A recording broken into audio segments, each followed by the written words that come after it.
And if you did not know, I'm in North Carolina, which means that's why y'all have an accent. I don't. But if you follow me on Instagram or Facebook, you've noticed that I have an abundance of figs coming out of my fig tree right now. And these are the big old brown ones. Oh, they're so good. I could just eat them nonstop, but that's probably not good for my digestive tract. And so we got things to make. We're gonna be making an apple fig custard here shortly, and then I'm gonna make a fig cake. So stay tuned for all the ways you too can use up your figs. And actually those you could do with dried figs, but there's something you can do with fresh figs that frankly dried just can't stand up to. So sometimes you have to have fresh. We are making some fig preserves today. And so step one is actually in the outfit I'm in now, because this is yesterday according to the second half of the show.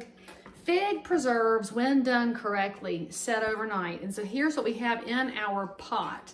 I've got about 2 quarts of figs, and that's covered up with an equal amount of Dixie Crystals granulated sugar. So if you only want to make a little bit of fig preserves and you want to use like 3 figs, well, that's how much sugar you use. And if you have 14 gallons of figs, that's how much sugar you use. And you're thinking, Lee Brown, that is too much sugar. No, it's just a ratio thing, y'all. It's just math. Do your math.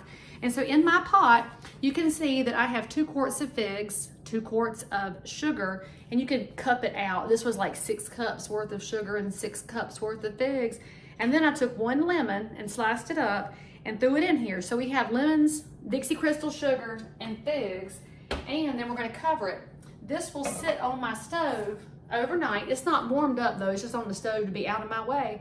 And then you'll come back after the commercial break, which is also overnight, and I'll show you what happens in step 2 so that you can have fresh fig preserves all the time. And those of y'all that like goat cheese and prosciutto and all those other fancy things, figs are the perfect pairing with that. Although for me, I really just like to eat figs right just straight out of the jar or right out of the basket. So I'll see y'all here in just a little bit in like 12 hours.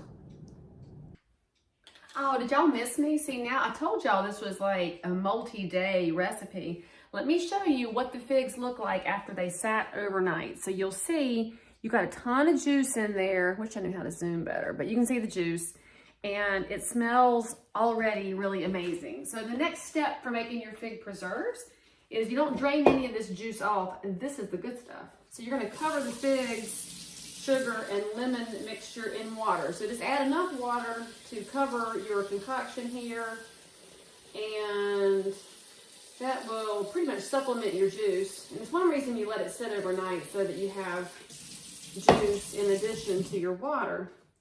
So then we're gonna set this on the stove, and it's gonna cook at a very low heat. So you need to cook these gently and low, because that makes the juice turn into syrup. So depending on where you keep it, like a number 2 on your dial. So this will cook for 1.5 hours to 2 hours, and you'll know it's done when it's got some little tiny bubbles, but you can see that it's more of a bloop bloop for the syrup instead of the little bubbly things. And so that's what we're gonna do next. We're gonna let it sit for about 2 hours on the stove, and then we'll circle back and see what you get. All right, so now it's time for the fun part. With these fig preserves, what you should know is that the figs are still fat and whole. Let me see if I can bring this over to the camera so y'all can look. Actually, I'll put them in a jar. And these are heated up in their hot water bath so that they will be ready to accept our figs. And if you don't know the way to do it, I highly recommend, that's some reason to buy ball jars, which y'all know I have my ball jar necklace that I got at the Southern Christmas show. It's like my favorite thing. And the instructions are on the box. But you see, you gotta leave a little bit of headspace in your jar. And see, it's these nice fat figs. Well, what makes these preserves so good is that you will fish out one of those figs and put it on a piece of toast or cake or whatever. Take your fork and mash it around, and it is amazing. And so the juice is not just in here to be syrup, that's there to keep your figs nice and sweet. And so that's all there is to it. And now what we're gonna do next is, after I fill these jars up, we're gonna put them back in the hot water bath on the stove until those lids have tightened themselves all the way down. And that, my friends, is how you make some good, easy Southern fig preserves. And I think you should try some if you have access to figs, because I'm pretty sure you're gonna love them. And if you don't have access to figs and you want some, I'm putting one of the lemon slices in here. I'll put those in as many jars as I can.